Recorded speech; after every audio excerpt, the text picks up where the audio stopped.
Hello people, Kristen here, and welcome back to another video. In today's episode of Showcase Stuff, I'm going to be showcasing off the Nintendo Famicom. So, I believe I mentioned this recently, but sorry for a lack of uploads. I had surgery. Follow me on Twitter for updates. Yeah, so sorry about lack of uploads. The uploads should be a little bit more consistent. So, a little bit of history about the Nintendo Famicom. It was released in 1983. It is Nintendo's second ever console after the Pong Machine, also known as the Color TV game. So, unlike the Color TV game, this actually has expandable cartridges, which you can tell from here. This is Mahjong, which I believe was released in 1983 as well, based off the copyright date. You might notice that it has a silver outlining, and it's very different compared to an NES game. So, if I grab out a random NES game, so, here's, what Mario Bros. 2 would look like. Here, sorry, I'm not used to holding a camera. Here's the difference. This one's a lot more thinner, and this one's a lot more bigger. These hold a lot less storage too. They only released 128 size kilobytes later in life after the Nintendo Famicom disk system was released. So I'm just going to put this back. So the Famicom was released in 1983. I believe it was July 15th, and it did okay. It definitely did better in the United States, and Japan didn't actually have a video game crash either, so it's not like it saved the video game crash of 83. Yeah. Here, I'm gonna showcase off the controllers. So the controllers are, interestingly enough, Dragon Quest IV themed, which is pretty cool. I don't know a lot about Dragon Quest. All my knowledge is from Fortune Street.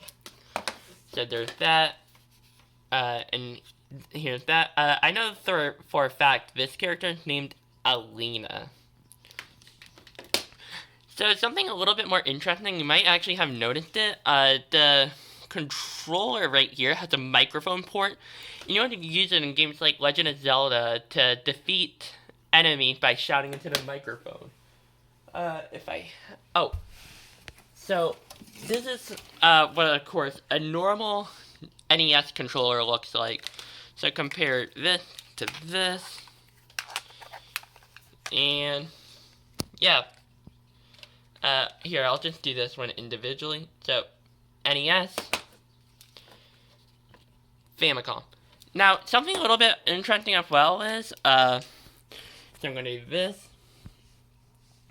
You might not be able to tell very well, but in the very back, these controllers are actually, automatically plugged in. However, if you unplug the system, you can actually find a controller port and plug in your own controllers.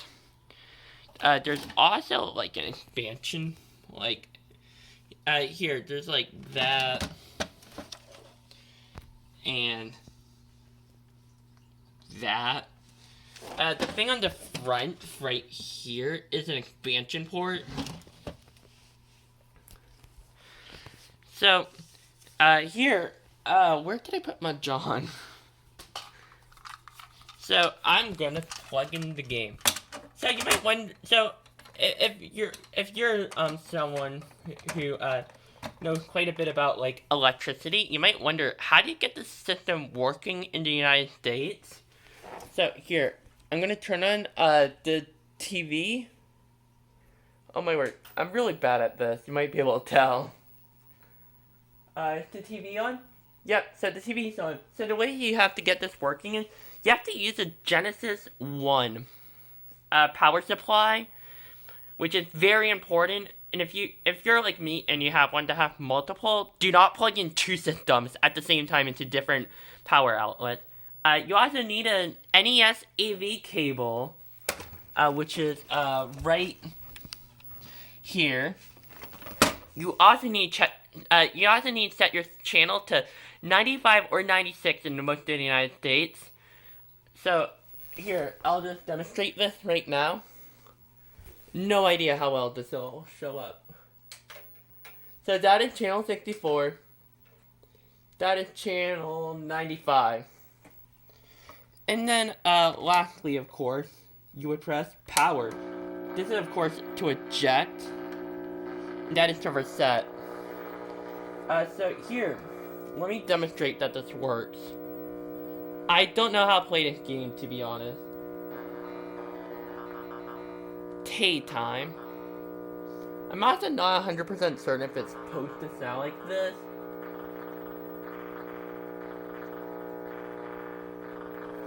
So yeah, I don't know how to play this game, to be honest.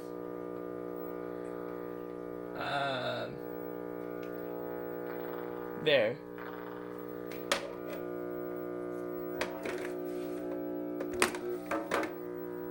I don't know why it went blue.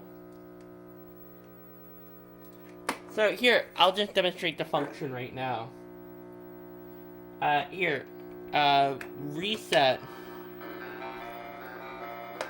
Oh my word, this game sounds horrifying. Ah!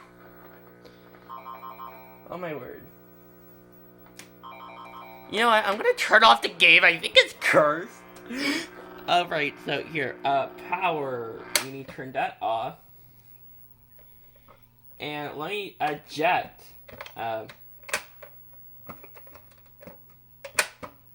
don't think the eject button works very well. Alright, so here, let me demonstrate what happens when you try using a different channel. Power supply on. Here, channel. This is why you need to use the right channel. Alas! Watch out, seizure warning. Aux. Oh yes, my favorite channel.